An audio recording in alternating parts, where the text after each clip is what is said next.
I've been doing some more research on my new model railroad, so let's go see what I've been doing. Hey everyone, welcome to episode 2 of our series on building a new model railroad. If you want to make sure you don't miss any episodes in this series, be sure to click the subscribe button down below and click that little bell icon to be notified of any updates coming up.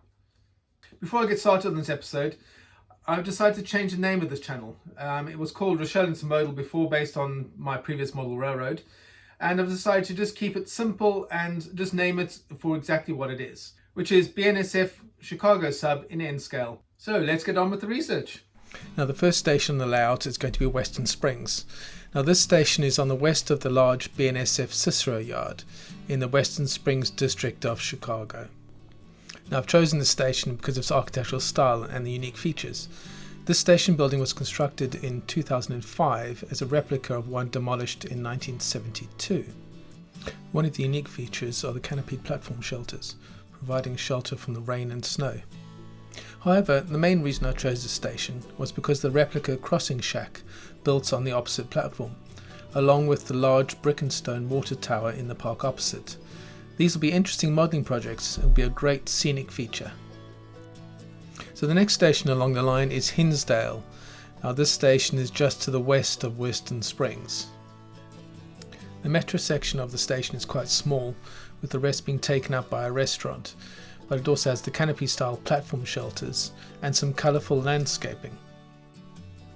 Downers Grove is up next, 3 stations west of Hinsdale. This station is a different style to the last two, with a much more modern look, with very angular platform canopies as well as a few short shelters. I also love the fountain and clock in front of the station. This will be very interesting to model. Now the next station I'm modelling is going to be Naperville in the Lisle Township area of Chicago. Now Naperville is the second last station before the terminus at Aurora. Now there's nothing architecturally interesting about Naperville. It's pretty much like a lot of the other metro stations along the line.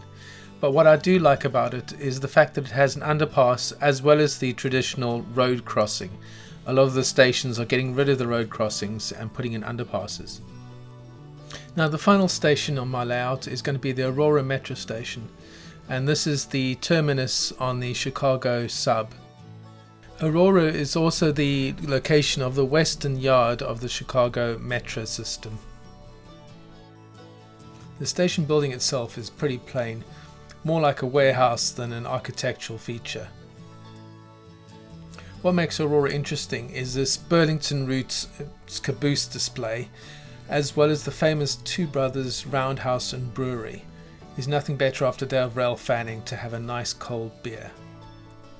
On this map you can see the entire Chicago metro system, from Chicago on the east to Aurora on the far west. Well, I hope that helped you understand why I've chosen these stations.